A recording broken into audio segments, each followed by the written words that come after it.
Hi hello అండి. ఇవాళ నేను మీకు ఒక రియల్ ఇన్సిడెంట్ చెప్తాను. నేను ఇంటర్ చదువుతున్న టైంలో మా పక్క స్ట్రీట్లో ఒక ఫ్యామిలీ దిగారు. అందులో ఒక అమ్మాయి కూడా ఉంది. నాకు చాలా బాగా మంచి ఫ్రెండ్ అయింది. ఒకరోజు నన్ను వాళ్ళ ఇంటికి తీసుకెళ్ళింది. అక్కడ వాళ్ళ మదర్, ఫాదర్, బ్రదర్ కూడా ఉన్నారు. వాళ్ళ బ్రదర్ నన్ను చూసి నవ్వారు. క్యాజువల్గా నేను చూసి నవ్వాను. నేను నెక్స్ట్ డే కాలేజ్కి వెళ్ళాను. అక్కడ ఈ అబ్బాయి ఉన్నాడు, నన్ను చూసి నవ్వుతున్నాడు. సరే కదా అని నేను నవ్వాను.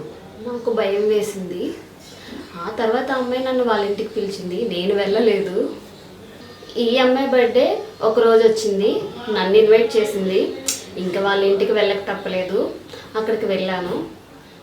ఏంటి ఈ అబ్బాయి ఇప్పుడేగా తిన్నాడు, మళ్ళీ వచ్చి తింటున్నాడేంటా అనుకున్నాను. తర్వాత నేను తినేసా, హ్యాండ్ వాష్ చేసుకోవడానికి వెళ్ళాను. వెళ్ళి చూస్తే అక్కడ ఒక్క అబ్బాయి కాదు, 2 అబ్బాయిలు ఉన్నారు. వాళ్ళు ట్విన్స్. నేను షాక్. నేను ఒక అబ్బాయి అనుకున్నాను, నేను ఎక్కడికి వెళ్తే అక్కడికి వస్తున్నాడు అనుకున్నాను. 2 ఉన్నారని నాకు అస్సలు తెలియదు. నేనేమనుకున్నానంటే నన్ను ఫాలో అవుతున్నాడేమో అనుకున్నాను. తీరా చూస్తే వాళ్ళిద్దరూ మా ఇంటి దగ్గర అమ్మాయే కదా అని కనిపించినప్పుడల్లా నవ్వారు.